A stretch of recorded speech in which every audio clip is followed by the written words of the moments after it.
is Thursday night. You know what that means. WCWF. I am your host, Cheats, Two Belts, and I am here with none other than my tag team partner, as always, Tully Blanchard to my Arn Anderson, or vice versa. EJ the Collector. EJ, how you feeling today? I am here. I am present. I am accounted for, and I am accountable. Great to see you, Cheats. I'm really excited about tonight's show. We got some great guests and a great topic. So let's get Collector's Choice out of the way. Unmatched Series 7 from Jazzwares just came out, the AEW line of toys, and I picked up the newest LJN style figure of CM Punk. Oh, are you so? LJ Go ahead. Go LJN ahead. LJN was the line of figures that WWF made back in the early 80s. LJN is the initials for the guy who created it. The rubbery figures, a little thicker and heavier. And AEW in their line have released a handful of these. They have a couple of Cody Rhodes LJN figures. They have a Darby Allin, and this is the new CM Punk LJN that's out. I've gotten this and the other one I'm showing tonight that I just picked up from the Series 7 line is the handsome Oh, devil Hook the here, former FTW champion. former, and someone who I hope we're going to bring up later in the show We when we are. talk about our topics tonight. But here's Hook, his first one. He's got an exclusive figure at Ringside Collectibles also, but this is a standard base figure. I'm really excited to get him. AEW and Jazzwares continue to put out two great lines of figures. They're unrivaled, they're unmatched. RingsideCollectibles.com is where you can find it. They don't sponsor us. I just love them so much, and I've given them a lot of my money. So let's get it on tonight. Cheats. We are excited about tonight. I do have so for our regular listening audience, you guys know Thursday night is usually our AEW heavy night. However, that is not going to be the topic of this particular episode. We have some special guests and we have a big thing to go through. Before we do, I want to touch on two quick AEW points. One, because we haven't had an AEW show in several weeks, you and I have been talking to the group chat with our wonderful friends that follow all of this stuff in our group chat. And I am pretty convinced, based off of that, that you, my friend EJ the Collector, strongly believe that AEW Collision is the best wrestling show on TV. Fact or fiction? Absolute fact. 100%. I like all the shows that are on, both from WWE and ECW and AEW. Dynamite is consistently good every week. Rampage, I'm starting to watch a little less of. I'm catching it up sort of late at night or early Rampage is Saturday tough. morning. It doesn't, there's nothing that's really, they figured out that Rampage is sort of like a in between show. It's not going to further many storylines, but Collision is fantastic. It gives me all the nostalgia of the 80s and 90s on TBS, Saturday Night Wrestling. The presentation of the show is great. The talent on that show is fantastic. And it's evident to me, and Cheats, I'll ask you this. Sure. It's evident to me that they are making a concerted effort to stand out apart from Dynamite. Yeah. Whether or not this is all goes back to Brawl Out a year ago when there was a schism between Punk and the Elite. The Elite is definitely the Wednesday show leaders. Punk has become clearly the leader of the Saturday Night Collision locker room. You've heard rumors about how they've had talent meetings where that Punk is leading, that he wants to separate himself from Dynamite as best he can. The interesting thing, though, is I do think all of this, time heals all wounds. It seems like all of this is getting a lot better. Last night's Dynamite episode, if you notice, Kenny Omega in his big speech referenced that the Elite will be on Collision or possibly going to Collision. I do agree to the general question that was asked. And this is just me being selfish, because when AEW launched, AEW was the fresh air that I needed in the wrestling business, and I do think they kind of went away from that. And Collision's it's a real restart. We often talk about the restart of storylines, or can they restart after this pay-per-view? Collision was a line in the sand. I think we can restart. And so far, they've got better creative over there. They've got better talent over there. And they're actually doing a little bit of overcompensating, which we saw in WWE when they first launched SmackDown. They wanted SmackDown to be such a success. Obviously, Raw was the A show, but Fox contract, SmackDown, at the time, not say when they first launched SmackDown, but when SmackDown went to Fox, we knew that was going to be their priority, and they overcompensated with talent on that side. I think Collision's doing a little bit of that, but I think it's working out well for the fans. Last thing I'll ask you before we bring on our very special guest and get into our topic of the night, and it's a huge topic, ladies and gentlemen. There was a title change last night on Dynamite. Yeah. To me, it was a surprising title change.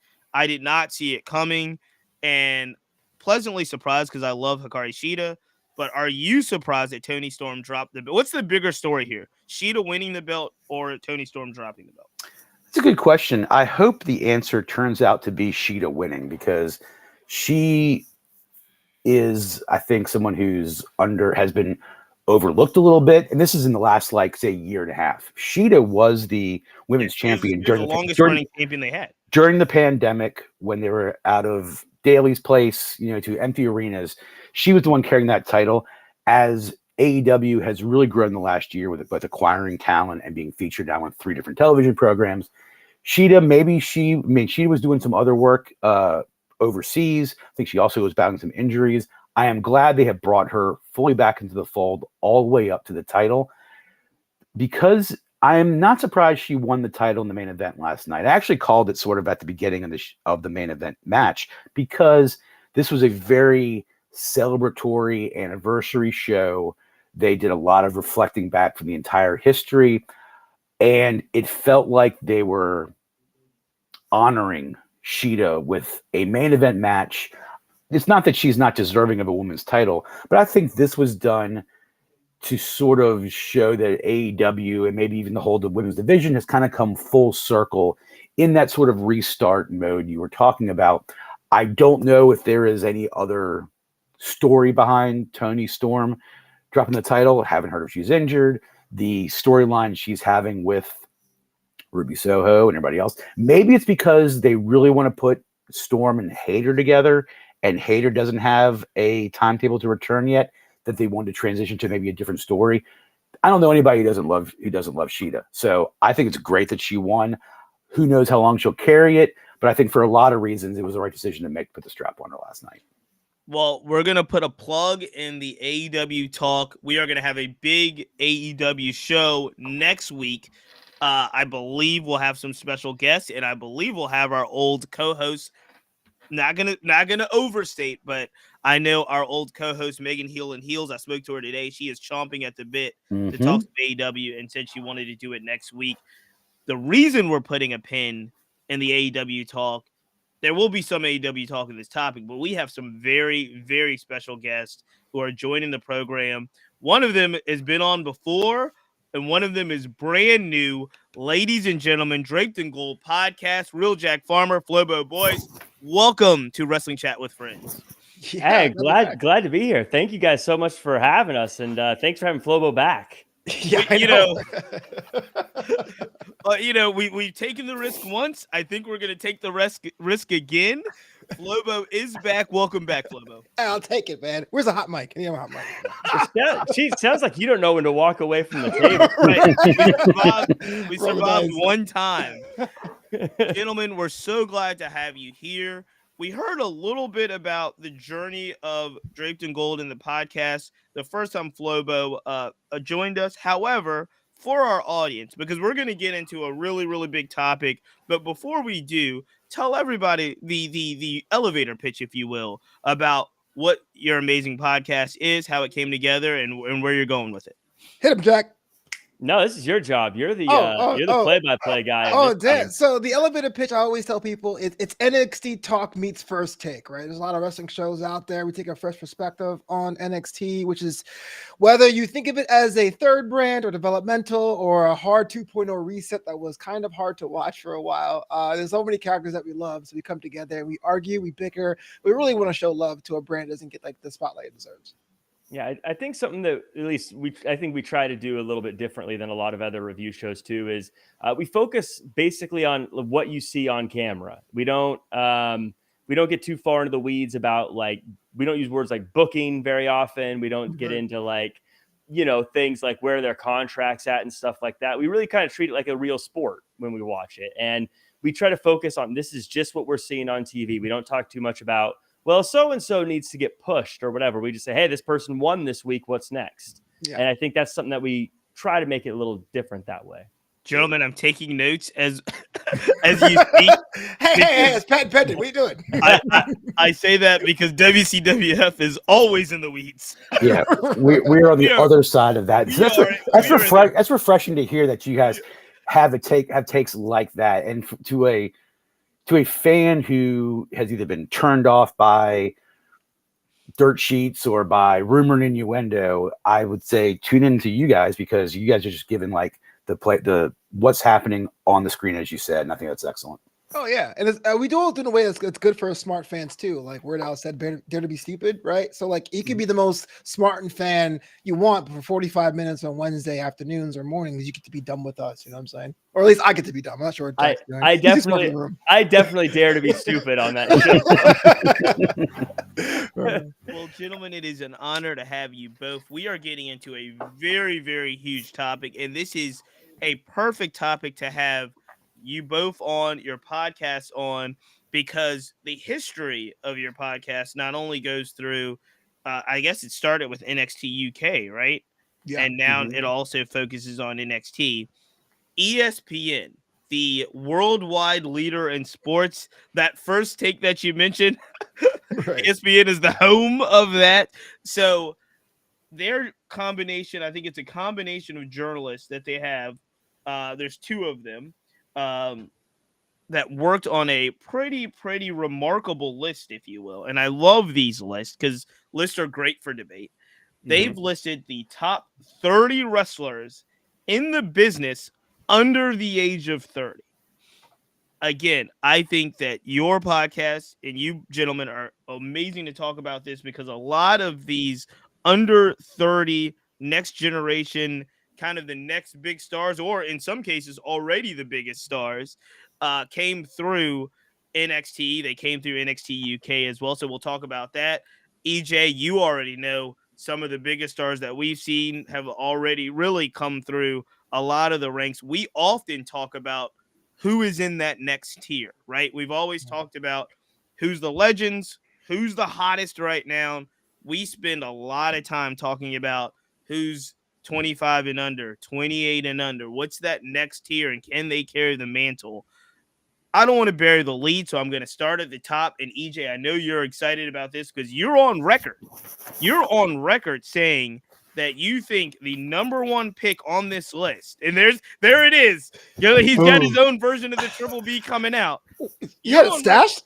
You're on record saying that you think MJF, Maxwell Jacob Freeman, is the best wrestler in the business today. He's number one. Do you stand by it? Are you happy with this number one selection? I stand by it 100%. I think you'd be hard pressed to make an argument about anybody else. The only other person that I would consider making the argument for is very close behind MJF's heels on this list. But let's just talk about it. MJF, and I've said this before, he is exactly what he says he is, because he knows it. He is a generational talent. He has the mic skills of that prime Attitude Era wrestler, which was the peak of professional wrestling, certainly in the last several decades. He knows it. One knock on MJF earlier in his beginning of his AEW run was, yeah, he sounds great, talks great, he has a great attitude. Can he go in the ring? We've watched this. Of course he can go in the ring. Are there people who are more dynamic, more high flying? Sure. Put it all together. Everything you need to be a successful professional wrestler, MJF nails it every single time. In this storyline he's in now, maybe some of the best work he's done so far, and that's saying quite a bit, because if you look at AEW, in the most, you did a list of the top 10 most dramatic moments, he's on that multiple times, probably more than anybody else. So I'm 100% behind this. I think that is the only conclusion one could draw if you're talking about top 30 wrestlers under the age of 30. And he's 26 years old. So he could be on this list for 27, just turned 27. 27. What a rickety old man. I know, right? 27. Ugh. 27. He'll be able to be on this list for a couple more years if he wants to also. So yes. Gentlemen, you guys, like I said, are very experienced with the other side. MJF often talks about two things. One, the bidding war of 2024, which I don't think is a bidding war anymore. I think he's kind of signed long term with AEW. But I think that's a storyline that he wants to keep coming up, that there's a possibility that he could go over to WWE. I don't think he would make an appearance in NXT. However, he may. So the other thing he talks about often is that he had an opportunity to sign with NXT right before the start of AEW, and he felt, that obviously between the recruitment process and Chris Jericho and Tony Khan, he felt his path would be better suited at AEW. I don't think he's made a mistake, but let me ask you, gentlemen, are you familiar with the work of MJF? And do you have a beef with MJF being listed as the number one wrestler under the age of 30 in professional wrestling? I think MJF is number one with a bullet. I don't think you can argue it. I don't think there's anyone on this list. I mean, I'm not going to say who number two is. I think number two is about as close as you're going to get. But the thing with lists, I love to debate them. They're fun, I think. But I think what a lot of people miss when they look at lists is they never look at the criteria of why they picked who they picked. And with this list in particular, they say we're not looking at their future. It's as if we stop today. Where are they at? And they said they look at drawing power, they look at popularity, skills, position on the roster, accomplishments, championships, and tournament victories. MJF is going to main event, possibly, I don't follow the ticket numbers, but possibly the biggest show of all time in a few weeks. He is their world champion. He gets the biggest ratings on their shows. He has some of the best matches in AEW history. He is the position on the roster. He's at the very top. I mean, he's won multiple battle royals and things like that. Every single thing on this list, he checks off easily. And so I don't think, looking at this list, I don't think there's anything you could say about anyone else that checks the boxes nearly as much as he does, unless you start to get into the weeds of, is WWE a bigger platform and things like that. But it looks like, based on this list, they're treating them as all equal platforms. And if that's the case, I mean, MJF, 100%. As far as bidding war of 2024, I don't know where he sits with all that. I don't know where the contracts are. I think that if WWE gets the chance, they will back up the Brinks truck for him, and I think they should. And I think that Tony should be doing that sooner so that he can show enough money to MJF before MJF has a chance to see what WWE has to offer. Well said, Jack. Flobo, do you have any beefs? Yeah, I do. Let's go. Let's get into it. Let's go, Flobo. I get it. Number one, I mean, here is somebody who's in the blueprint. The match is fine. The presentation fine. And he does things outside the ring like MJF Day in Oyster Bay, Long Island. Props to that town. But I felt like I think the platform should weigh a bit more. AEW is a young promotion, a fantastic promotion, but a lot of MJF's good stuff, I call it the CM Punk thing, it was pretty much the whole outside looking in the meta references. And so I ask you this, if he couldn't do that, if he couldn't call Tony Khan an effing mark, if he couldn't go on Twitter and like rag on people or throw little drinks on kids, would that still count today? I don't know.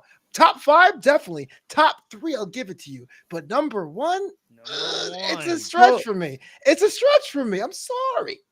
Flobo, no, go ahead. Go ahead, Jack. Go ahead, Jack. I mean, you can't say, but like, what if? Because that's not, he does have the ability to do that. He can do it. That's like saying, well, what if Bryan Danielson couldn't wrestle that well? But he can. So why are we talking about it? He does have that opportunity. And if we're counting the platform, WWE, then let's just make this a list of the top 30 WWE wrestlers under 30, because that's what we're basically saying. I'm not saying that. No, I'm not saying that. I'm saying AEW has kind of a weight as well. But I'm saying it's being on top of a promotion where you get to do the whole like calling out your boss and being on the outside too. Does that count as well? I'm not knocking the in-ring ability. I'm not knocking the personality. I feel like it's a weak heel character because you just say I'm better than me and I can get away with that. That's not really heel work. That's not heel work. You can't. So you wouldn't say it, so no, you can't. so you say wouldn't that count Stone Cold as a great person on the mic because that's what he was doing. Because no, I'm not saying that either. I'm saying when you talk about heel Dude, work, that sounds like your objective We're is number one, and you're hypocriting. Your objective is to be hated.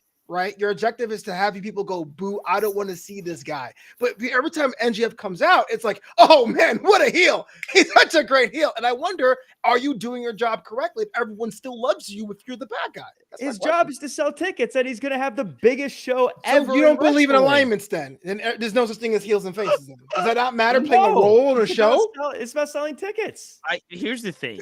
I think, and you've seen this throughout the history of wrestling. If you are a good enough heel, people are going to love you. And you saw it with Ric Flair. You saw it with The Rock. Ric Flair. And you see it right now. Look at how many people love Roman Reigns. Mm-hmm. Roman Reigns is the biggest thing in all the industry. If this was a list of who's the biggest thing in the entire sports, entertainment, professional wrestling, number one is Roman Reigns, the biggest thing. He is supposed to be a heel. Mm-hmm. He does heelish things. Mm-hmm. How many people go crazy when that music hits and he walks out there? He insults them and does all the things he needs to. I just think that MJF is so good at being a heel that he's just demanded this level of respect. Now, I will go back. EJ, you said one thing that I thought was interesting, which is you said you think this kind of latest skit with Adam Cole is some of his best work ever. Mm-hmm. And I actually think that is getting to the borderline of a comedy shtick, right?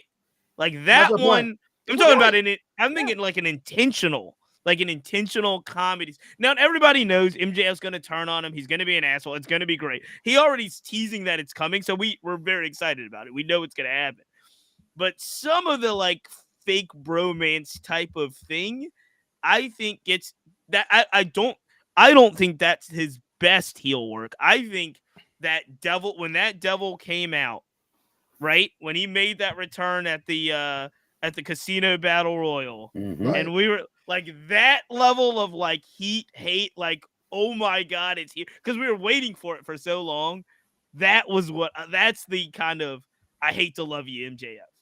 And I think you're right. When I say this about his best work in years, I don't think I've ever seen a storyline with two characters in wrestling right now where there is so much insincerity in the effort being put in that you end up having to love it. If you're a smart fan, if you're a smart fan, you're sitting there going, "This is great because it's going to make the turn even better. It's going to get everyone riled up."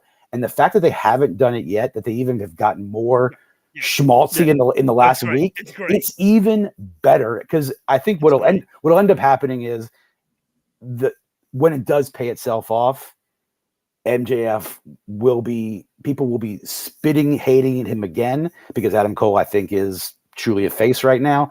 So, and it's going to make it so just chef's kiss good. This list, I mean, they're going to look at this list in a few weeks and say, holy shit, there's not even a number 2 or 3 or 4 that's anywhere close. But there is a number 2, and we believe that this number 2 is very close. Yeah. And I'm going to turn it over to Flobo since he started on the contrarian angle last. We're going to go with 26-year-old. Yeah. WWE Women's Champion, huge star, mommy herself, Rhea Ripley is standing firm at number 2. Do you think she has a case for number 1, or are you happy? Like, obviously, let's talk about the brilliance that is Rhea. Sure. But you know, is there like I don't think she's going to number 3, but do you think did she have a case for number 1? If you guys don't know by now, I hate lists. I have for years. Love it. I haven't argued about lists. I hate lists and rundown.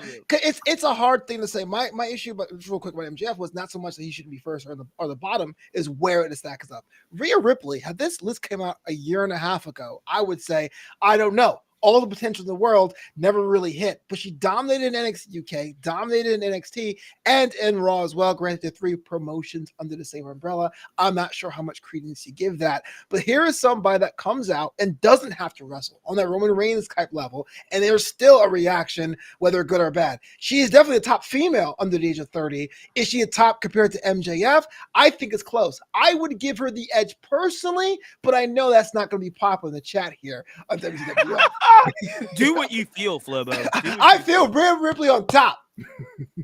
I'm again, hypocrisy. The hypocrisy, how? She makes you want to boo her. Look at Rhea Ripley's so great. She doesn't even have to wrestle. How often does MJF wrestle? And you're poo-pooing all over him. I'm not poo-pooing how often he wrestles. No. To your point. No. Your point about how great Rhea Ripley is that she doesn't have to wrestle very often. But the king of not having to wrestle very often is MJF. Here's where it falls apart for you guys. You said specifically 2 things. One, if you are doing heelish things and people love you, they'll cheer you. But then you have someone doing a comedy act. People are cheering Rhea Ripley as a heel, but you don't see her tap dancing with Dom. Everything's repulsive. That matters. This is the difference. This is the difference. By the way, one, Kurt Angle would like to disagree about whether or not you can make people laugh.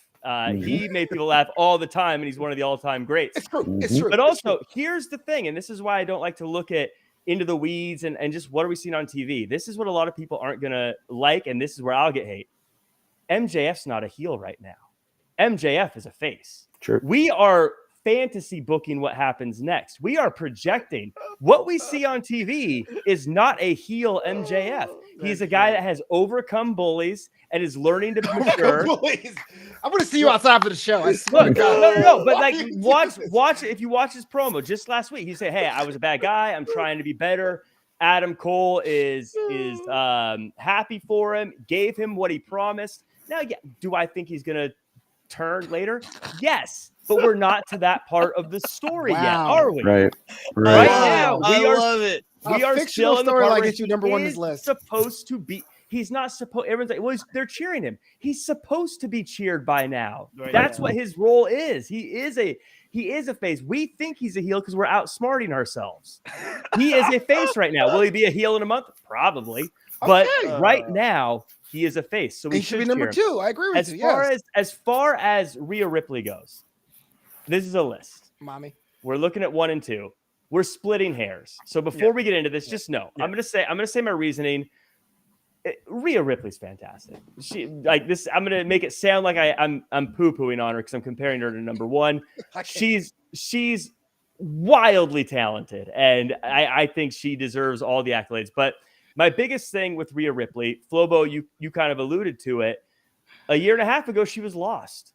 We didn't know what she was doing. MJF never had a moment where he felt lost. Rhea Ripley, though, did have those moments where, like, I don't know what's going on with her. What's next? She had those moments. And the other thing is yes, she's getting big reactions. She also has a group around her. The group is getting reactions. Dom is getting reactions. Dom's getting the reaction. Not Damian Priest. You get no reaction. Dom is getting reactions. And this is the other thing, and this is where I think being a part of WWE may hurt in a list like this. Maybe it's not fair what I'm about to say, but I think if you took Rhea Ripley out of WWE for the next month, WWE would be just fine. If you took MJF out of AEW for the next month, you've got a big problem. What? Then put the whole Impact roster on this list and call it a day. What are you talking about? You take MJF out. I disagree. I disagree. I think because Impact that's all the weeds, Jack. You can't look. Impact does lose people. Look, the Young Bucks were gone for a few months. They were fine. They were fine when they were gone. The people can leave. I think MJF is someone. If Tony Khan or whoever said MJF's going to be gone for 3 months to film a movie, you would see a significant impact on their ratings and engagement immediately. I definitely disagree. I think Jack has a point that MJF is the biggest thing in AEW. Don't agree with Jack. I hate this. If he goes away, I think here's the thing. I do think because we saw it with CM Punk. If they go away, they survive, but it is a legitimate difference, and it's a different show. The interesting thing about Rhea Ripley, and I am a Rhea Ripley fan. I actually really enjoy Rhea Ripley, and extremely excited that, to everyone's point, she did find her footing. It took much longer. If people remember when Rhea Ripley kind of moved on from that main roster, moved on from the NXT roster and gets to the main roster, everybody was still trying to figure out like who was going to be these big stars. And Rhea was in line to be a big star. And you know who became the big star? Bianca Belair. Think about the timing of this. I don't think WWE really saw. I mean, I think they believed in Bianca Belair's talent, but she took over probably for a year and a half or 2 years, the spot that they thought Rhea Ripley was going to take. And that's when and it was really interesting because they did have to find this version, which I do think is the best version of Rhea Ripley. They found her. I think Judgment Day, Dom, the mommy character, puts her in. I actually think she has a very similar challenge to the late China RIP, where it's like it's almost unfair to book her against women, right? So you're trying to figure out who they can literally book this person against. Because let's keep it 1,000. 1,000. Rhea Ripley versus Zelina Vega, great story in Puerto Rico. Mm-hmm. But if Zelina Vega had won that match, I would have turned off my television and not watched wrestling for a week and a half. Because no one of that stature is going to beat Rhea Ripley. And I like I said, I think you got a real problem, honestly, long term, unless you can figure out a suitable opponent for Rhea Ripley. And that's why they love Raquel Rodriguez so much, because that was the one person they thought maybe in NXT could kind of match her. You know what I mean? We don't know what's going to happen with the Nia Jax, or the formerly Nia Jax. She came back for one match and never was back since. But EJ, I'm filibustering. Rhea Ripley, let me hear what your thoughts are about. What are your thoughts about Mommy and where she is right now? Well, I think she's deserving at that number 2 spot. I think. Oh yeah, definitely number 2. Definitely number Slow 2. up. And you can. Whatever. And again, I listen to all sorts of arguments all day. And here's what I will say: if MJF and Rhea Ripley had their careers cut short tomorrow, Rhea Ripley is going to the Hall of Fame. She's held multiple titles in every division. Has been a dominant superstar. Not that MJF still seems like an up and comer. Rhea Ripley seems like someone who is, you put her on that level of, Becky, Charlotte. She has a higher upside than Bayley, and I love Bayley, but even Bayley doesn't seem like a suitable opponent enough. The only person right now that I see as a quality opponent who she will have I could see her having a Rock Stone Cold type feud for years to come with Charlotte. That would make a lot of sense. I would also see it with Becky. Do you want Bianca or Charlotte? I would want Charlotte, because I think Bianca and someone like Becky and Bayley have long futures together too. Just from a simple size standpoint, I would support Raquel. I think she's great. I think she's got a ways to go, and that will happen. Raquel and Rhea will headline. Will be on a WrestleMania together. They might not headline it, but they will face each other in WrestleManias. But Rhea is now right up there with the rest of the horsewomen, I think, as far as career accomplishments and who should be booked the strongest going forward for the next several years. She's great. She's great. I love her. And this character with Dom, it was organic and it was worked in every single way. So if I can add a little thing, I do want to say, I actually disagree with you guys and said I think there's actually a lot of people she could work with. I think if you look at Raquel, Bianca, I could see her with Asuka. I could see her with Charlotte. I think Piper Niven could get heated up very quickly to be in that role. I think Shayna Baszler, Io Shirai, Bayley. I think they've got a lot of people. I want to say, and this is my spicy little olive branch to Flobo. Spicy olives. We got some spicy olives. I will say that one of the big things here is it says they're not projecting the future on this list. If it did project the future, I may be inclined to go with Rhea, because I think, and I love hyperbole, I love big statements, I believe Rhea may have a chance to go down as one of the best all time, which I think is a big statement. I think I'm with you, but I think Max does as well. I think MJF, when it's all said and done, could have a very Ric Flair type career. right? Like Possible. very. I do think I'm interested. The one thing I'll say, and Jack alluded to it as well in regards to what you were saying, EJ, is obviously Charlotte is Charlotte. Yeah, probably the best wrestler in the business, best women's wrestler in the business, and I think Charlotte can work with anyone. I would love if 3-4 years from now they did figure out a way to make Bianca and Rhea the biggest things and put them as a headliner at WrestleMania in some way that they made it to be like, this is going to be an epic clash. Like, I don't know if there's other people that could fit that bill. Maybe. Let's shift gears to go to number 3, someone that I believe is clearly losing steam. I am very, very confused right now about somebody where if you had said a year ago or a year and a half ago, this guy was the future of all WWE interactions, I might be inclined to say at 26 years old, Austin Theory has the brightest future of anybody on this list. We talked about this ad nauseum on some of our shows. Check out the Tuesday night WCWF show, but it is very clear to us that Austin Theory is in a bit of a abyss, if you will, with leadership.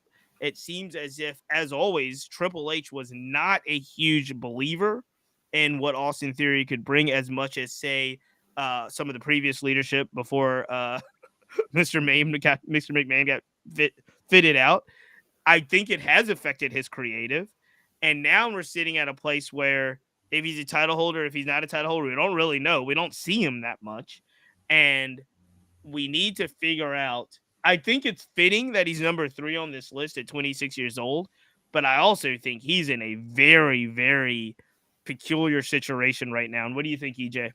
Yeah, I agree. Austin Theory has, just like it said in the article, he has all the skills to make him a top star, run the company. And yes, I can envision a WWE 5 years from now where he is right at the top, at competing for a world title at WrestleManias. However, just like you said, I think Vince believes in him a lot more than Triple H does. Vince is back in charge. And what we've seen about the WWE product is, and we've seen it before, if they want to, they can make him a top star because, I don't like this phrase, but they are able to cram people down your throats until you pay attention to them. So I don't think it'd be that hard to get. He was hot. He was really hot at one point. Yeah. US title, Bobby Lashley feud. He was hot. The Bloodline storyline has diluted a lot of other things because it's been so great. But Austin Theory and the US title should be a far more important part of the product than it is right now. I watch Raw and SmackDown either live or within 12 hours of it every week. I couldn't tell you what Austin Theory is doing right now, and I couldn't tell you who's the top competitor for the U.S. belt. It's gotten lost to me, and it's sad. LA night. It's a tournament. Yeah, it's a tournament. But hey, here's the thing: where he is at 3, I'm not gonna argue with that because that's where he should be. Gentlemen, what are your take on Austin Theory right now? I think this is a fantastic talent, just a product of the environment. So Austin Theory, we all talk about the tools he has and all that, the 8-town down stuff. We love it. An impactful finisher will always get a crowd hype. But his biggest problem was the draft. When the draft occurred and got moved over to SmackDown, it's a different kind of wrestling on that show. But it was the push of Grayson Waller, which they share a lot of similarities character-wise, has really kind of like siphoned off. It's like Joker versus the Riddler here. So Grayson Waller is being pushed with a talk show segment, doing his thing. They don't really have any reason to latch on to Austin Theory. You can't have a chip on your shoulder if you're by yourself on an island. This is why I think having LA Knight in that situation, or Santos Escobar, really, he's a real number 1 contender, in that whole sphere makes him a little bit better. Storyline wise, creative wise, underachieving, but the fact that he's been training for wrestling since he was 5, he's never had junk food or alcohol since ever. He wants to be John Cena. Like, he is like the Robo QB. Yeah, let's go. So yeah, definitely top 5, if not 3 or 4. Jack, where are you on Austin Theory? this is the one I disagree with on the list. I think he should be further down, and not anything against him. I think there's other people on this list I think that should be higher. And I think we never agree, man. No, I know. I do say this. I'll say that I think a lot of the issues he has is a little bit of a victim of circumstance, as Flobo said with LA Knight and Grayson Waller. But also, I think, in beyond that, EJ, as you mentioned, the bloodline, but also Gunther being such a dominant intercontinental champion. There's so many dominant champions right now. If you're not a dominant champion, you don't really stand out in WWE right now. But as far as accolades go, he's won Money in the Bank. He's won the U.S. title. He's done some things. I think personally, the thing that is hurting him currently, and I don't know, everyone may disagree, but I think he's a face. I think he's a good guy. I mean, his character now is heel, obviously, but like, I think this is his John Cena rapping heel era. And then I think eventually he's going to shave that beard. He's going to come out. He's going to stop someone from getting beat down. And he's going to become one of the biggest, most lovable white meat baby faces you're ever going to see. I think he's going to be the John Cena he wants to be, but it hasn't happened yet. And that's why I don't think he should be number 3 yet. Will he be like an all-timer? Probably, but not yet. It's going to be amazing in 4 years when Wembley Stadium All Out is being headlined by MJF versus Austin Theory. Book it here. Wow. I just heard it Book here it first. here. Wow. I think it'll have to be Dallas Theory in Yes.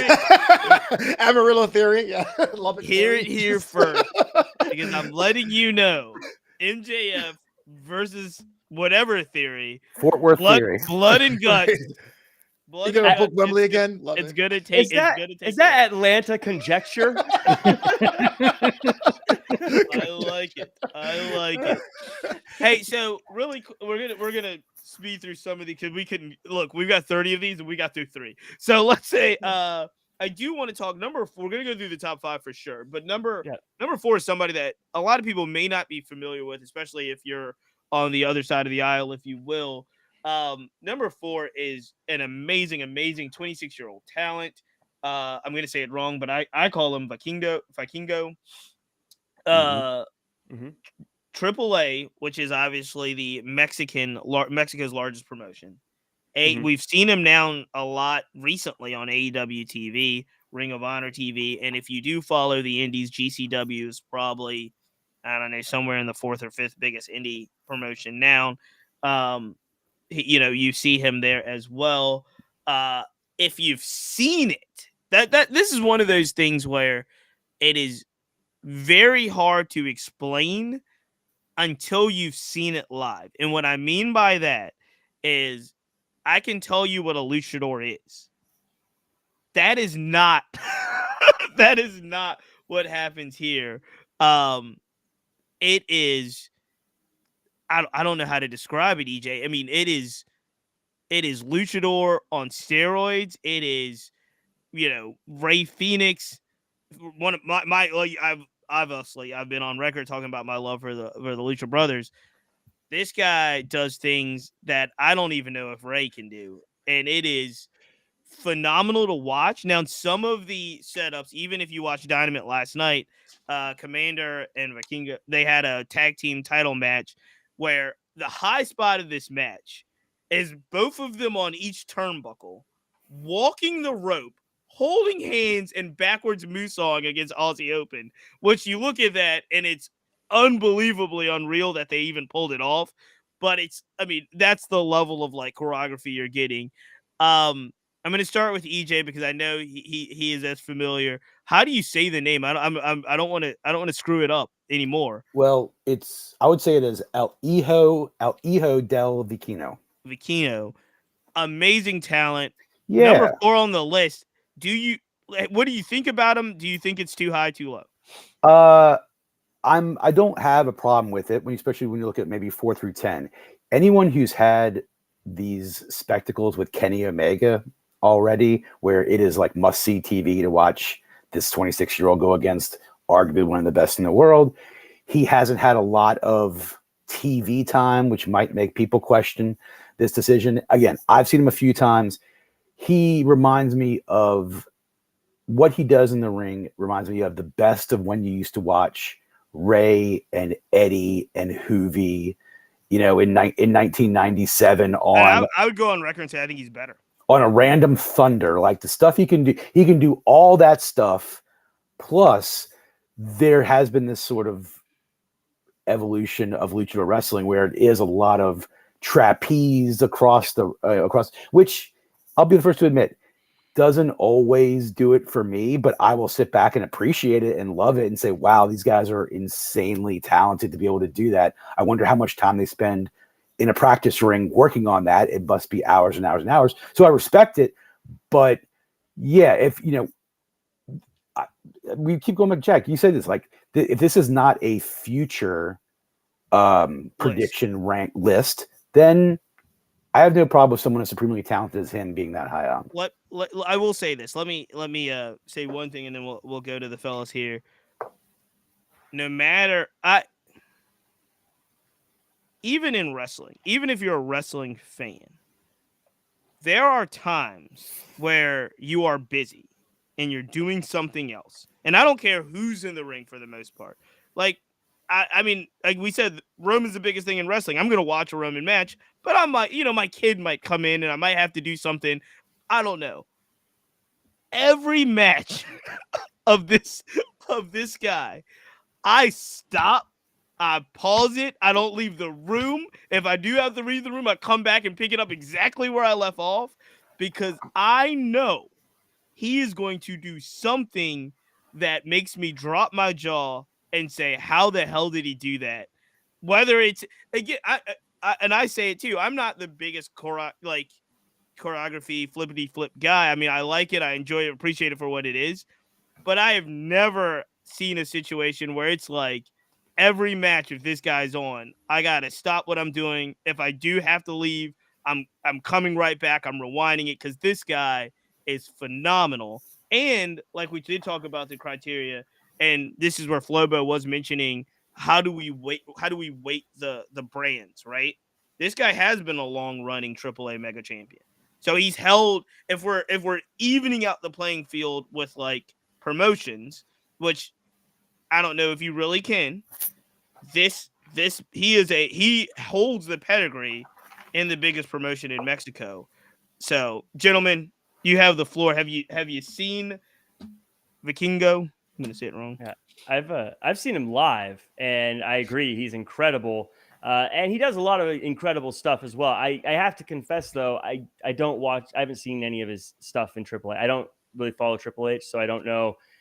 I can't really speak on those aspects of it, but I can look at the stats and I can see that he's the third longest reigning AAA mega champion. So that's a big accolade to have. So if they put him here, I'm going to say I just got to trust him that he belongs there. He's absolutely fun to watch though.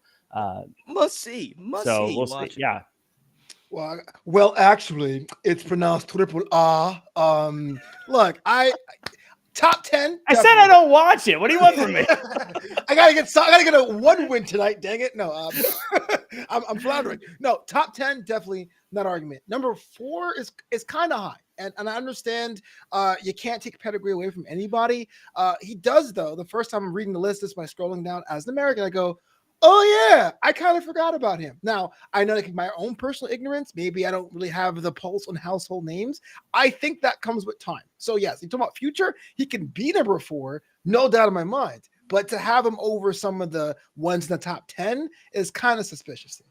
There are people on this list in the top 10 that I think should be much higher, and personally, I would put them above him. But that's why I say I don't know. I mean, he might be the most popular guy in Mexico, and he might be selling out 50,000 seat arenas every day. I don't follow it that way. So that's why I say I just kind of have to trust it. The truth is, after 1 and 2, you could make arguments 3 through 10, as to where those should be properly placed. There's a much closer grouping of 3 through 10. 1 and 2 are standing out, a little bit on their own. I think 1 and 2 is head and shoulders, but I'm really excited about 5 and 6 and 7, especially with these guys who I know are intimately familiar with 5, 6, and 7. and we're gonna let's kind of take these three as a group, gentlemen. I am gonna start with you, Jack and Flobo, because we are now in the. I feel like even though Dominic Mysterio is an NXT title holder right now, didn't really cut a lot of chops in NXT. Am I right? No. The other two, Braun Breaker and Carmelo Hayes. So think about where we are today. And again, we're not predicting the future. Think about where we are today. Braun Breaker and Carmelo Hayes have some stoic NXT history. Dom, obviously, like I said, is a title holder now, but he kind of had a whole different trajectory. I actually find this particular part peculiar because I do think there's a lot of recency bias and where Dom is slated. Let me know if you were going to rank them, gentlemen. Braun Breaker, Carmelo Hayes, Dominic Mysterio. Where do you come out? Do you come out Dom 5, Braun, Carmelo? Where do you put them? As of right now, today? As of right now, today, based off of not future, but the criteria they laid out. What order do you have those three in? I would have it Mello, Breaker, and then Dom, right? Dom is even in the conversation because he's an NXT title holder. And Braun Breaker, literally, they built 2.0 around him. So you can't forget that. And was really their champion 2 times, beat Dolph Ziggler to do it. But when on our show, Draped in Gold, plug, we do say how much we love Carmelo Hayes. But we are serious. Here is somebody who was in the last gasp of the breakout tournament. Remember that? Of 1.0. And had a sharp heel turn when 2.0 started. And I said, this kid's over. And I meant over the bad way. But he's found a way to cross over on a show a fourth of the people who are watching SmackDown were tuning into. For him, I'm telling you, this guy is a movement. And the fact that he's sitting there as NXT champion is actually holding them back. That guy is all potential. I love this dude. Definitely Carmelo Hayes in front of the other two, for sure.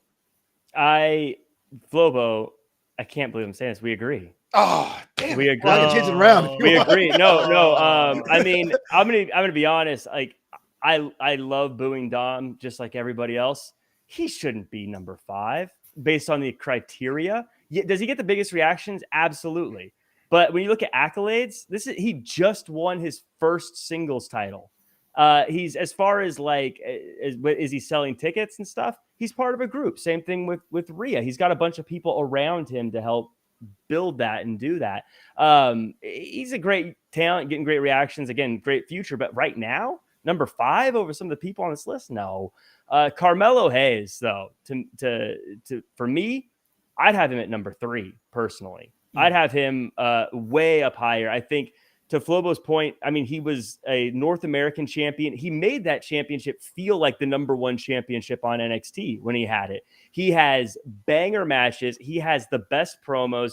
I say all the time, I think in 10 years, you're going to see people emulating Carmelo Hayes on the mic, and you're going to see people who try to start copying him the way he talks, because that's the guy they watched growing up. I think he is someone who's going to change wrestling.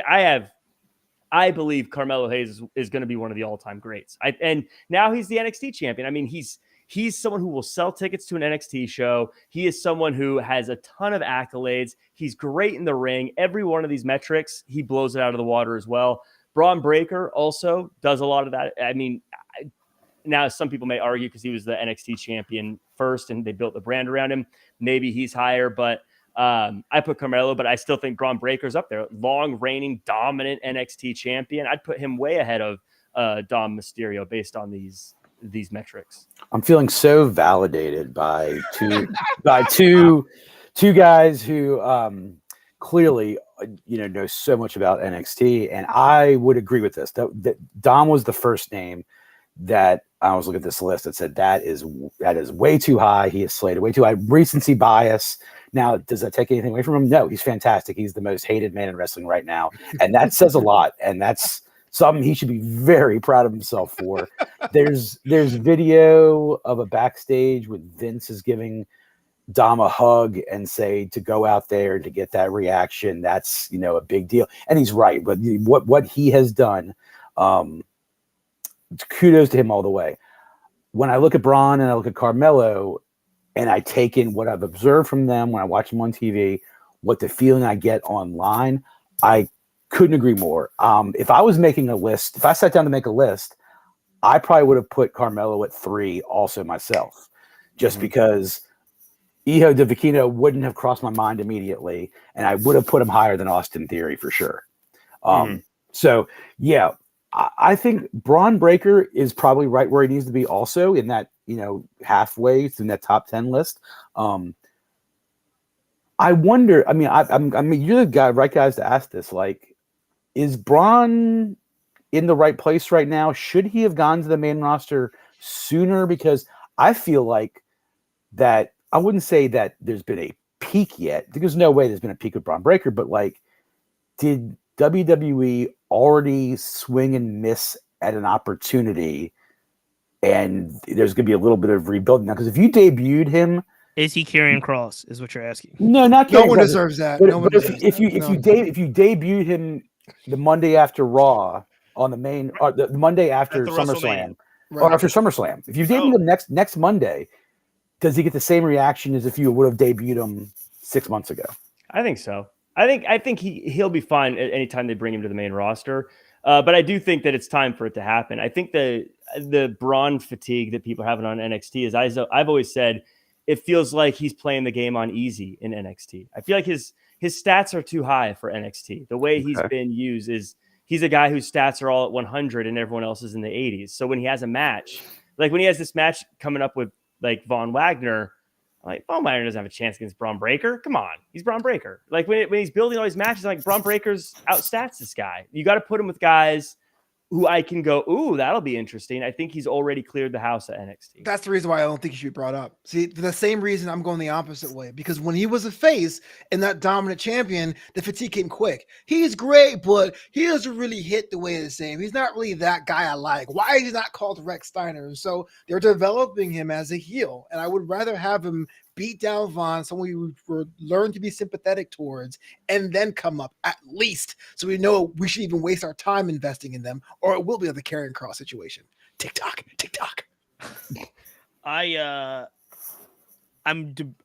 agree 100% with the Dominic Mysterio piece. I think that he is one of the hottest things in WWE right now, but I also think that based off of the criteria of this list and what makes it up, he's probably not even in the top 15 for me. I am struggling with where to slate Braun Breaker and Carmelo Hayes. Do we put one over the other? You know what I mean? Which one goes up? Because I'll tell you this. There was a lot of Breaker fatigue, but it was because they when 2.0 came, he took out, what was it, LA Knight and won the belt in the same night, something like that. Von Wagner. No, Braun Breaker. He won the belt and took it. No, was it LA Knight?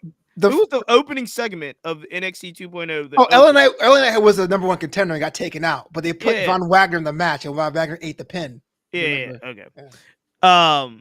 But that's the thing. I was like, they built so much around Braun Breaker, and he held the title for quite a while. The Tommaso Ciampa match, right? The thing about Hayes that I love, and you guys articulate it so well, is that guy can do it all. I'm talking about in the ring, out of the ring. And if you do line up all the t-shirts that he has won, right? And you look at the matches of those t-shirts, they're amazing match. It's like the guy has never disappointed when it comes to his in-ring work, and then always figuring out a way to excel his character. So it's interesting. It's like almost being like great and big, and then being like hot and great and big. If I'm going to go back, EJ, you'll appreciate this. I'm going to go back to a hip hop reference back in the day. Remember at the time, I don't think it was arguable that at one time 50 Cent was the biggest hip hop artist in the world. Mm-hmm. And I think Kanye was releasing, it wasn't the first record, but it might have been like Graduation. Mm-hmm. And it was on the same day. It was like Kanye's third album. And it was like 50 Cent was releasing, and it was post Get Rich and Die Trying, right? And Kanye was releasing, I think, his third album. And they had a wager. They went on BET 106 in Park and was like, who's going to sell the most records? And common knowledge would say 50 Cent is the hottest guy, like the biggest guy in the game. But Kanye was big and hot. And Kanye West trounced him with record sales that first time. It's a good comparison. And Bron Breaker's kind of like 50 Cent. He's kind of the biggest, like a big guy in the industry.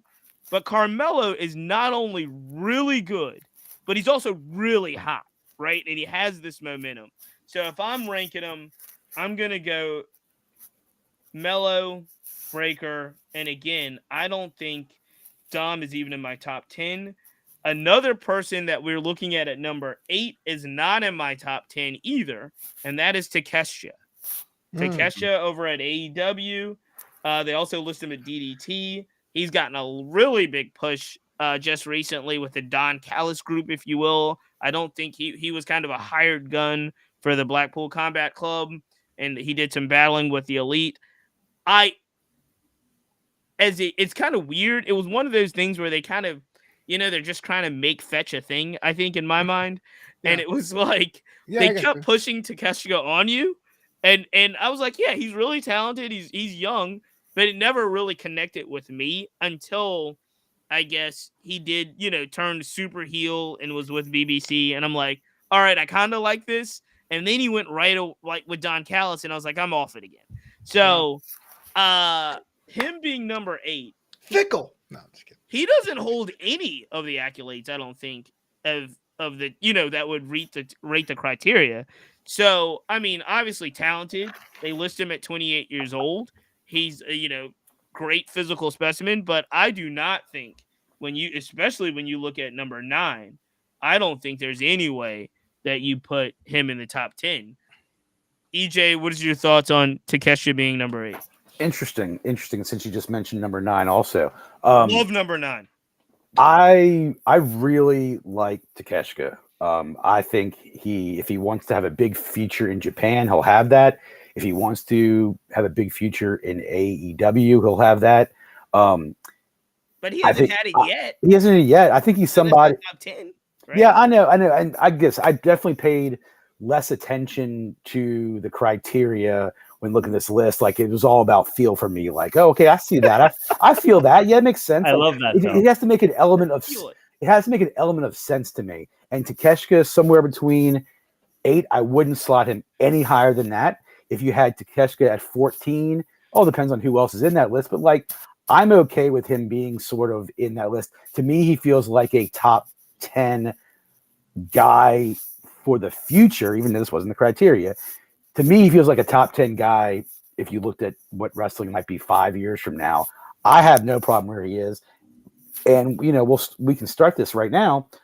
I don't think Liv is deserving of number 9, to be honest with you. I think she's deserving the top 5. Wow, the hate. Could you go to the top 5? You're not going number 9 because she's higher? I don't think she needs to be that much lower. Sorry, Ripper. Some of this, Liv Morgan, I love her. I love her a lot. He's insane. Some of this has to do with Liv being signed at age 20, as that she's been on my television for years and years. You're nuts. I like Liv, but I think 9 is a little high for her. If she was on the cusp of being like top 5, but I think the last few months where she's gotten bounced around, she's been hit with the injury. She's been hit with the injury bug. Raquel was injured. This tag team with Raquel has been so sort of spotty that it's gotten a little shine rubbed off for me on Liv. Liv, someone I think needs to find her footing again, because I think she's a little bit directionless right now. Maybe not of her fault, her own. I think she's a little high. I see her not quite a top 10 person right now. Gentlemen, take 8 and 9. Take 8 and 9 for us, gentlemen. This to me is a tale of two exact opposite situations, in my opinion. I am a big Takeshita fan as well. I like him, but I don't think he checks a single box on their criteria list. He doesn't have any championships. I don't know if people are buying tickets to AEW to see Takeshita. No one is buying tickets to see. I can answer that. Nobody. Right. Do I like him? Do I like his wrestling? Yes, 100%. And EJ, like you said, if you said if this is a projection of the future, this is a different conversation. But what he's done in AEW as far as accolades go and popularity and drawing and all that stuff, I don't think it really registers. I don't know how big DDT is in Japan. Like, where would DDT rank if it was an American company? Like, is it a Ring of Honor, or is it a? No, it's like MLW. Yeah, you know, it's lower. So I mean, with all due respect to DDT, like I can't really. I'm not going to count a whole bunch of stuff that happened there when there's that many other opportunities. So yeah, in the future maybe, but like as far as the criteria goes, no way. As far as Liv Morgan is. I'm gonna be honest with you. Liv Morgan's not my favorite, not my personal favorite, but the opposite. It's the opposite. I look at the criteria. She has won championships. Yes. She has been in big spots. And even though I say she's not my favorite, the crowd loves her. People love her. Like I could imagine people turn out for her. People show up for her. So like I said, it's almost two of the exact opposite things. If I'm looking at the list and what their criteria is, I think that Liv Morgan should be above Takeshita personally. Yes. Liv Morgan is her MJF, confirmed. So let people know. He's okay on the list. I'm not really a fan. Yeah, I'm with you, Jack. 100%. Takeshita, is it bad?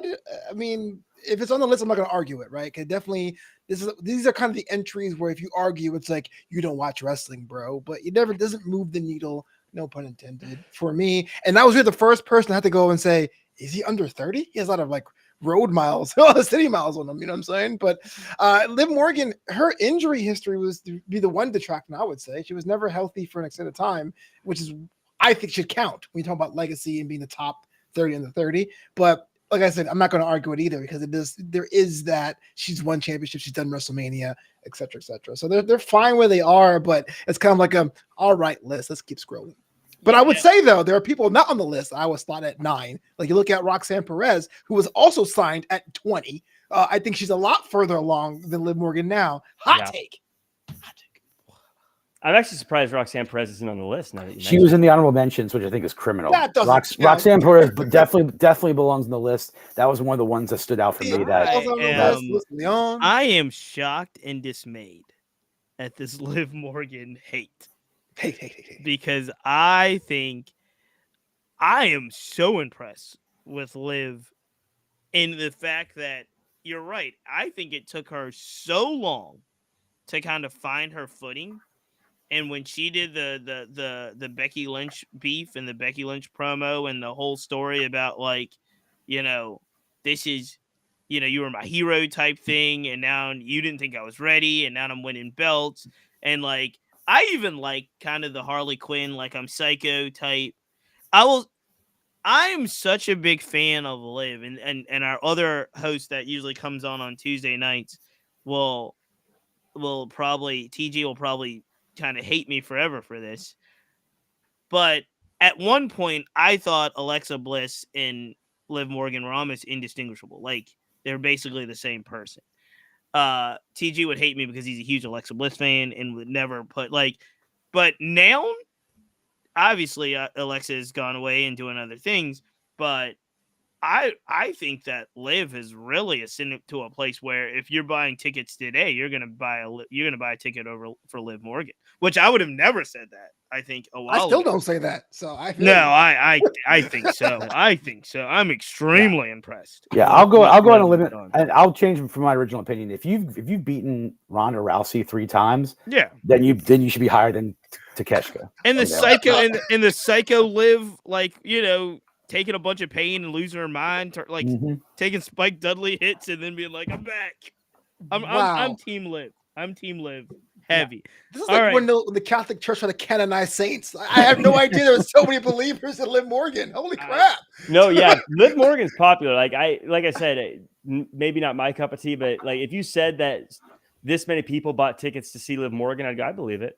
Like she's selling tickets. This is where it gets a little weird because on a list that has a bunch of criteria, this pick is 100%. I think I'm fine with it, but it's 100% potential simply because this guy hasn't even been wrestling for a year. Yet we know he is. I will tell you this: Logan Paul at number 10 if there's anything that's considered a wrestling prodigy, based off of the experience that he had, what he's done, and literally embracing kind of the natural heelish person who he is. Like, this guy, if this was a potential list, he would be just right there at the top, I would say. It is not a potential list. So, I mean, he's at number 10, but we fawn over Logan Paul just about every week because whatever it is, this 28-year-old YouTube star has it. And he's going to have WWE eating out of the palm of his hand for at least the next 5-6 years. And he's creative enough outside of the ring, I think, where he's going to keep doing kind of naturally heelish things that people are just, they're going to, who knows where this could land, but it's fever pitch. I don't know if he's top 10, but I'm a huge Logan Paul mark in that sense. Flebo, you're shaking your head. I don't disagree about Logan Paul because when I was a kid, I remember when LT Lawrence Taylor had a match, and Logan Paul's way better than that. But the fact Way that better. Well, the fact that Logan Paul's on the list and Bad Bunny is not, if you're putting these people in that category, is a sham of a list there, Cheats. I will You tell didn't know Bad Bunny's 55. He's older than you think. He uses a lot of moisturizer though. No, we actually talk about this quite a bit because Logan Paul has now transcended from celebrity wrestler to wrestler. So he's got a contract. He is a wrestler. Yeah. Bad Bunny goes back to being the best celebrity wrestler in the history of WWE. But he is not, because Logan Paul is no longer in that category. You can't put him in that category now. I do, because he's still a celebrity. He's still a YouTube guy who sells Prime on the side. No, you can't be in the performance center training as much, making storylines, doing what he's done, under contract for at least the next 2 years, and you consider him a celebrity wrestler. He's a wrestler. And The Miz was a reality. He's a wrestler. You can't take it away from him. I will say it is kind of egregious Bad Bunny isn't on the list if Logan Paul is on the list. I will look at Bad Bunny's age, by the way. He's 29. I googled it by How old is he? 29. He's 29. Barely is fits he? in. Flebo, is he an international signee 29? Or is he he's a big boy. Is he really 29? Is he Dominican 29? 36 years old, Bad Bunny. Right. I'll say this as far as Logan Paul goes. I mean, again, I always like to go back to the criteria. Does he have accolades? No. None. Has he won championships? No. Does he have big like tournament wins and things like that? Not at all. But when you're looking at popularity and drawing power, has he won a match? He beat The Miz. Yeah, okay, but like he hasn't won any of his big pay-per-views. Like, no. He won against the Miz at SummerSlam, but that's. But if you're looking at drawing power and if you're looking at popularity, he blows those out of the water. I imagine if it's like we're making a list of great athletes, he's the power lifter. Can't run, can't jump, doesn't have any endurance, but when it comes to strength, that stat is so high, the average of everything else goes up. So Logan Paul can run, can jump, can wrestle, and does all of these things at a viral level ability. He's stolen so many moments from these pay-per-views that, again, Roman Reigns is headlining the card, sure, but did you see what Logan Paul did on the frog splash on the table at Survival Series? I mean, and they're legitimate, amazing moments. I'll one up you on this. Again, talking about drawing power and popularity. I was a big Lucha Underground fan, so I've been a fan of Ricochet for a long time. But when was the last time you were this pumped to see a Ricochet match? Yep. I cannot wait to see what those I'm going to say Ricochet, Carmelo Hayes, NXT. Besides Carmelo Hayes, who's also on the list. That Saudi match against Brock Lesnar for the title. Were you interested in seeing, or were you interested in seeing a Brock Lesnar match? I was thinking how Ricochet's going to lose, but that counts. I really love Ricochet. This is interesting. Yeah. Did you weigh in on Logan, or did I think y'all have pretty much covered Logan Paul. I mean, Logan, this is what Logan may have been born to do. He's so good at it already. He knows exactly how to be a professional wrestler. He gets it. He gets that he gets the entertainment part of it. I'm going to give you a prediction. Two years from now, at WrestleMania 40, what will it be, 42, whatever it is. At WrestleMania 41 or 42, Prime will be the sponsor. It'll be on the canvas. That's what Logan Paul wants as much as he wants to be a professional wrestler. Probably a little bit more so. Like, he's fine being a professional wrestler. He loves it. He knows he's good at it. But like, he wants to continue his global brand, and he's just so goddamn talented that he's going to do it through professional wrestling, which none of us saw coming, but it's going to work like gangbusters. God, I hope we don't have to watch LA Knight lose a Blacklight Prime match against Bray Wyatt.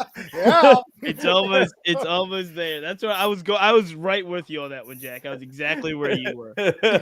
Gentlemen, this is what we're gonna do, because I'm excited about this part of it. We're gonna look at your list, and we're gonna take number 11 through number 15. You are each going to be able to pull out one person to either highlight, say too low or too high.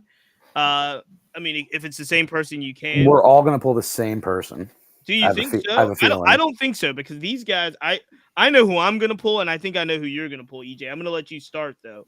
If you're going 11 through 15, just for people that know it, I don't know how to say that one. How do you say number 11? Julia, Butch, Jack Perry, Wesley, and then Flobo number 15.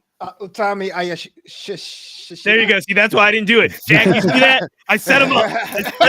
Yes. It was me. Smart move. It was me all along. I know where you're going with this, EJ. Yeah. 11 through 15. Who highlights for you, and who do you think's in the wrong spot? So because we're at an hour 15, and who knows how we're going to address 15 and beyond, I will say the same way that we're going to do. As far as the Japanese wrestlers, like, I'm not going to question where a lot of them are slated because I have limited knowledge with them. So kind of like Jack did, I trust that they belong there. I do have one exception, but we'll get to it at the very end. Okay. Jack Perry has no business being 13. I knew where you were going with that. Of course. Oh, Jack Perry is probably one of the most overrated, overhyped nepo babies I've ever seen.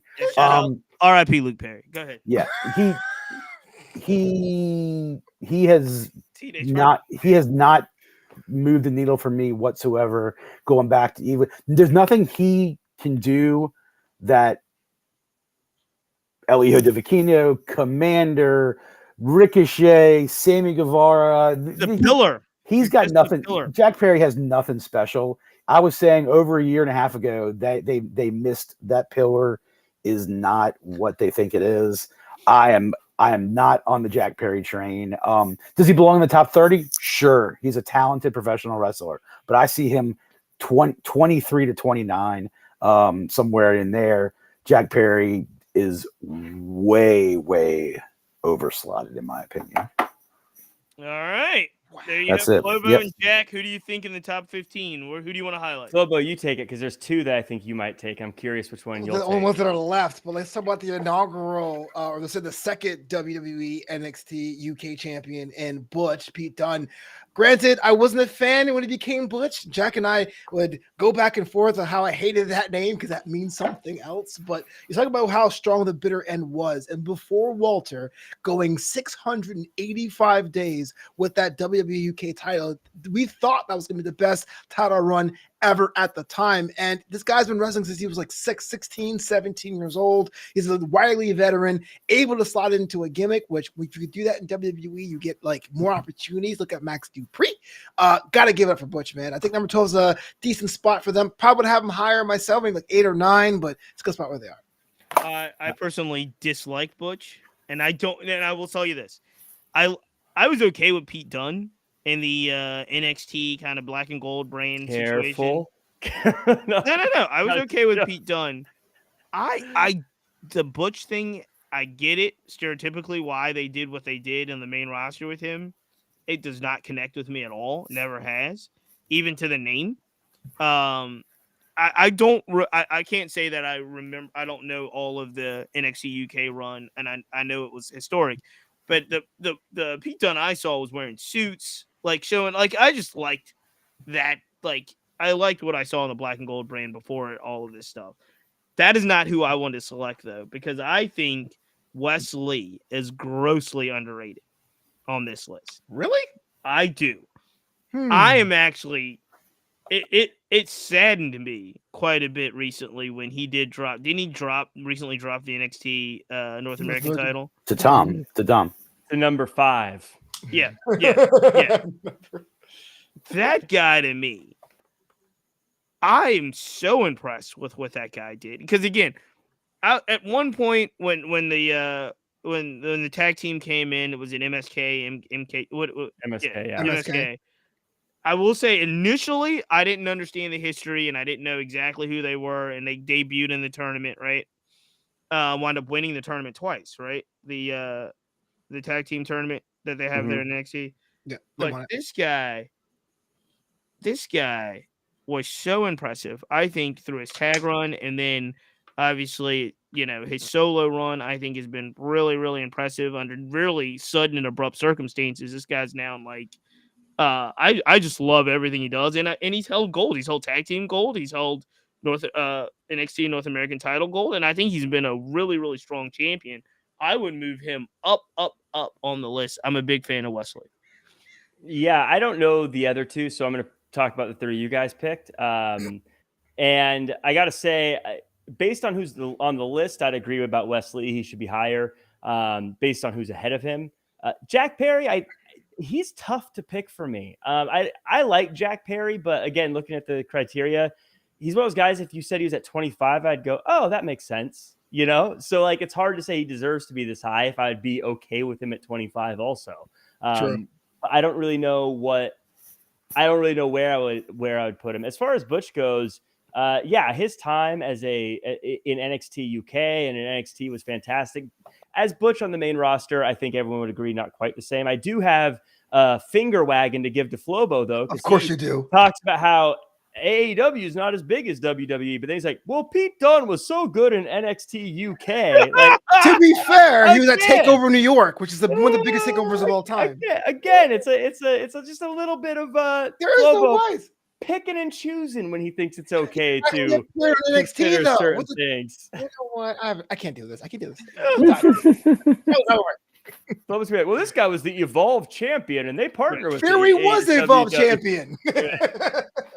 All right, gentlemen, we are going up into an hour and a half. This is what I'm gonna do, because I really enjoy this and I enjoy talking. But we are down to, I guess, number 16 through the end of the 30, including honorable mention. Honorable mention has some egregious situations that I think a lot of us want to comment on. So let's skim through very kind of rapid fire format. And I'll start here, and we'll just kind of pick out Toni Storm. I think could be higher. She's at number 16. I like what they're doing with the Outsiders. Obviously, she just dropped the title last night. We talked about that at the start of the show. She's another one that I really thought, like, is she good, or are they just trying to make her a thing?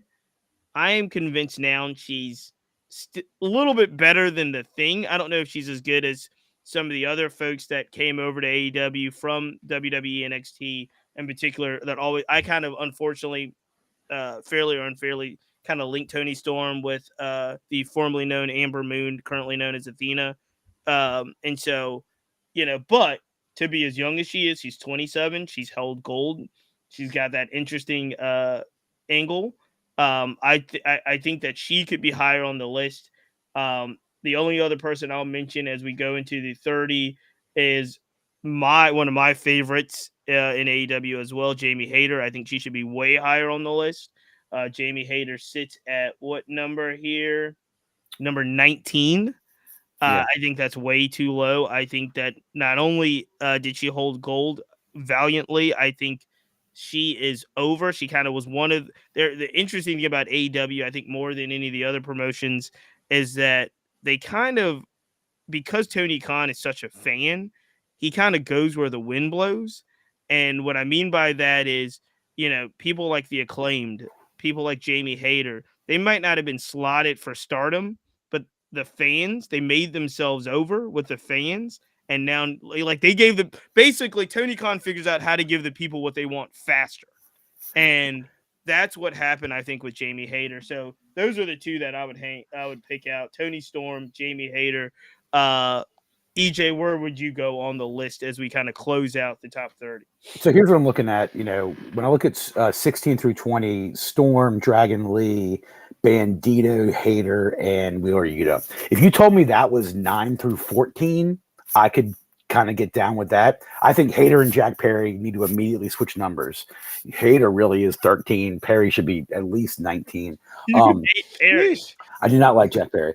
As I look in the early 20s, a lot of wrestlers from Japan and Asia that I don't know a lot about, so I'm not going to question that.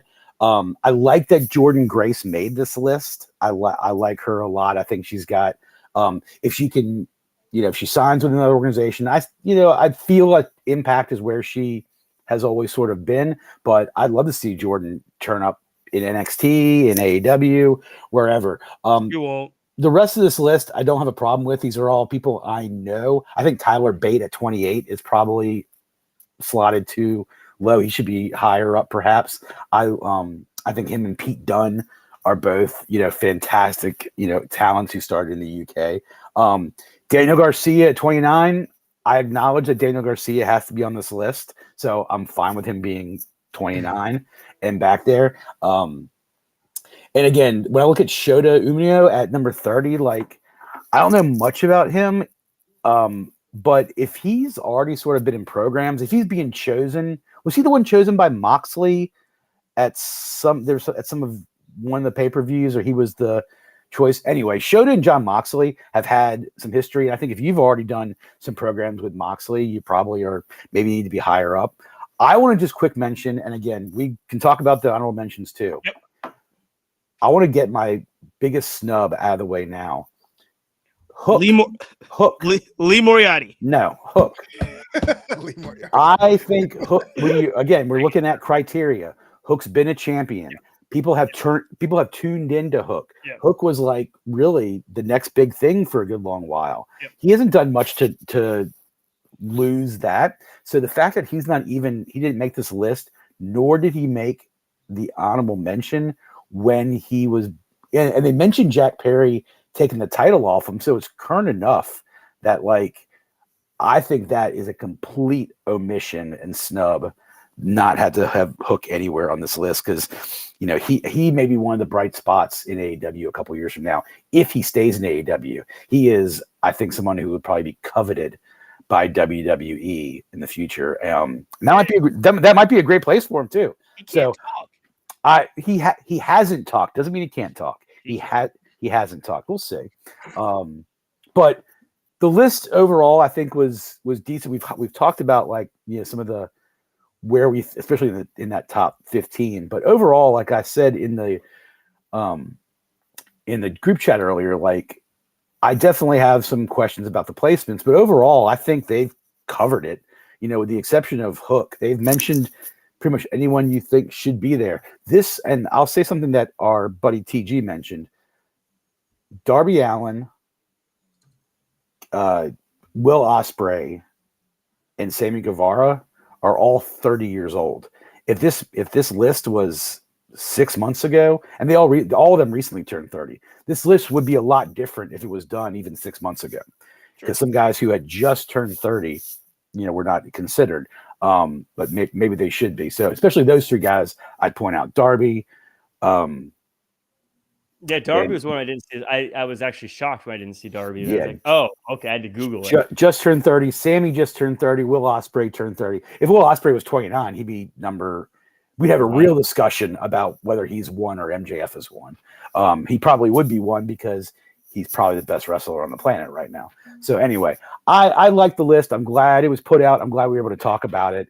And other than Hook and Jack Perry, no real issues with this list. Gentlemen, let's look at the second half of that list in honorable mention. What stands out to you guys?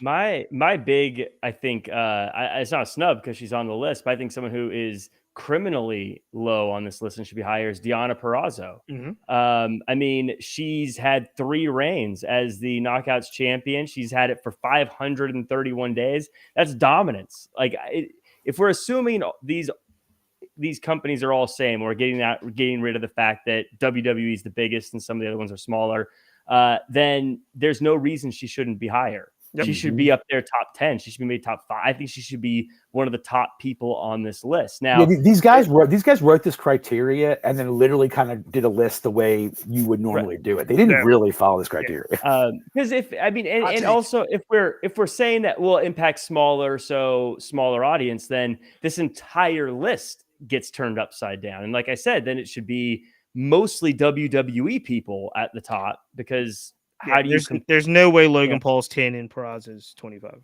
Right. I mean, yeah. So I think looking at this, Deonna Purrazzo should have been much higher on this list. That's one that I think stands out to me. The other ones, I have some, I think Dragunov maybe deserves to be higher and whatnot. I didn't do my good research and figure out who was snubbed completely. I didn't see who was under 30.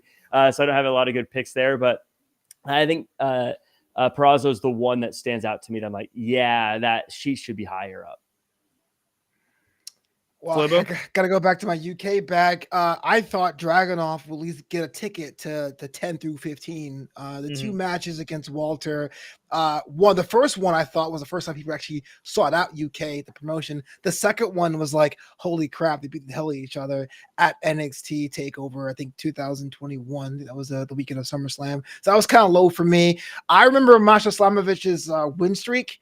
We thought she was the second coming of Goldberg. It kind of ended on a whimper, unfortunately, but I think that alone would have put her in the top half, maybe not like top 10 or top 5, but that was like with 2 big subs for me. But it's 2 big underrated wrestlers for me. But as far as snubs, again, NXT bias or expertise is showing. I'm a big fan of Thea Hale, Alyssa Leon, A-Kid, Axiom, Bad Bunny. I mean, like, come on, like, there's so many people that could be on this list that weren't. So I know it's kind of messed up because there's not a lot of Japanese talent I'm familiar with. I did see a couple Saya matches, but like, I feel like there are people on the outside that could easily slot it in here if you want to make a top 40 or top 50. Let me ask you guys have the accolades yet, Flobo. She's great and young. Let me pull out which I think is the biggest. I'm right. The biggest snub from the honorable mention. If you had told me that Riho was top 6, I'd have been like, fine. Yeah. The fact that Riho's not in the top 30 and is listed in honorable mention is a tragedy of justice on this list.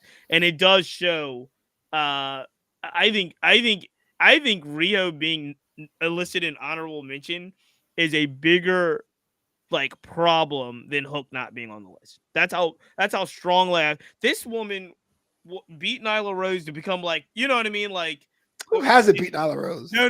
But I mean, at the time, it was like the first face women's AEW champion. She goes over to Japan, wins a whole bunch, comes back. She is on not even if you like her work in the ring, on accomplishments alone, Riho is higher than just about any woman or equal to any woman on the list. And the fact that she is not mentioned in the top 30 and listed in honorable mention. I have a question. Is ridiculous. Go ahead. If you're going to list Riho, would you put her above Deonna Purrazzo?